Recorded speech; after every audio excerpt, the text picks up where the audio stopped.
Consider this. How does anyone, you, me, Vice President Pence, know how to handle a situation if we don't know the full scope of the problem we face? In fact, when it comes to any difficult problem that any policymaker faces, you cannot solve the problem if you do not properly know the scope. And we have had 3 months to prepare for the coronavirus to come to the U.S. We have completely failed so far. The federal government and the Trump administration have completely failed up until now, and we are now weeks and weeks behind where we should be. And the biggest problem right now, way above anything else, is that the government is not testing at capacity, right? To measure the spread of the disease, you need to test for it. And the testing for this it's similar to all sorts of tests for common illnesses. Other countries are doing it at tremendous scales. You swab some saliva, you run it through a machine, it tells you if the patient has coronavirus. The problem is we do not have anywhere near the capacity we need. And that is because the first test developed by the Centers for Disease Control was deficient. It was so bad they had to recall it. It was giving false positives. And then the CDC also had kind of kept a monopoly to itself on testing, and other people couldn't develop their own tests. So when that test didn't work, we were kind of out of luck. Still, so the key thing is that as of today, if you are a random doctor somewhere who has a patient presenting symptoms, and you think this person might have coronavirus, it's very hard, as of today, to get them tested for it. The CDC has also not told us how much they are testing, which I think is weird, particularly because at the beginning of the crisis, the CDC was telling us how many tests they were running a day, and then they just took that number off their website. And so it was left up to news organizations to try to track down the numbers of how many tests have been run. And get this, it's less than 2,000 tests in the entire country.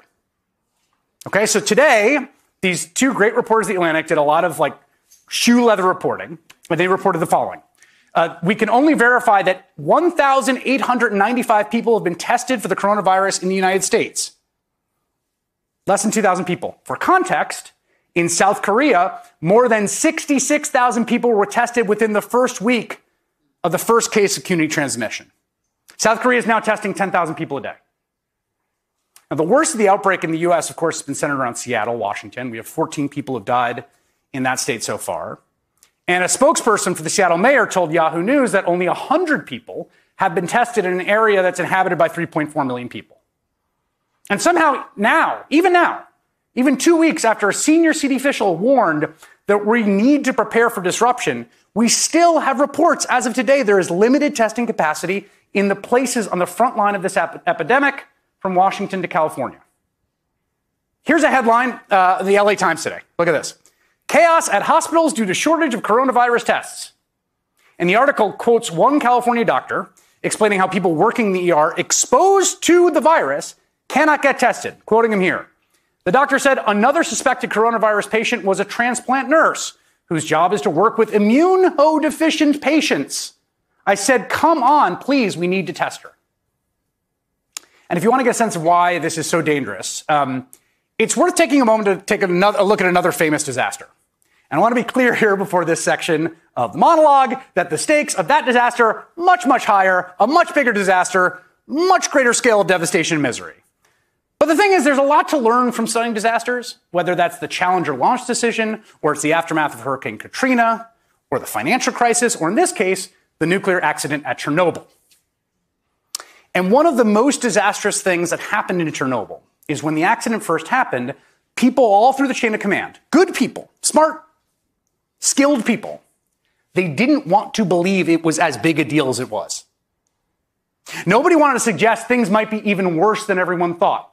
And they brought out their tools to measure the levels of radiation. And the radiation detector said it was 3.6 Roentgen per hour. Okay? Now, Roentgen per hour is how you measure radiation levels. And they thought, not great, but not terrible. At the high end, but not terrible. Here's the problem. The tool they were using to test the radiation only went up to 3.6. It's a true story. They were maxing out. The tool they were using to measure the scope of the problem was insufficient. And later on, when they brought out military-grade equipment, the real measurement was 15,000 Roentgen per hour. They were off by a factor of somewhere in the neighborhood of 4,500, 5,000. That's why measurement matters. And here's the thing. We have already seen a version of this in the US with Trump's leadership in a time of crisis. Remember back in September 2017, of course, Hurricane Maria devastated Puerto Rico. And in the aftermath of that storm, there was this kind of complete disconnect between what was being presented as the scope of the problem and the actual scope of the problem. And day by day, it became clearer and clearer the Trump administration's response and the Puerto Rican government's response were both totally inadequate, right? People did not have drinking water. They didn't have a place to sleep. There was no electricity. There were many, many elderly people who were not getting needed medical care like dialysis. And then President Trump flew down to Puerto Rico after Hurricane Maria to assess the damage. And he sat there and he took a victory lap over the death toll in Puerto Rico and how low it was compared to Hurricane Katrina. Every death is a horror.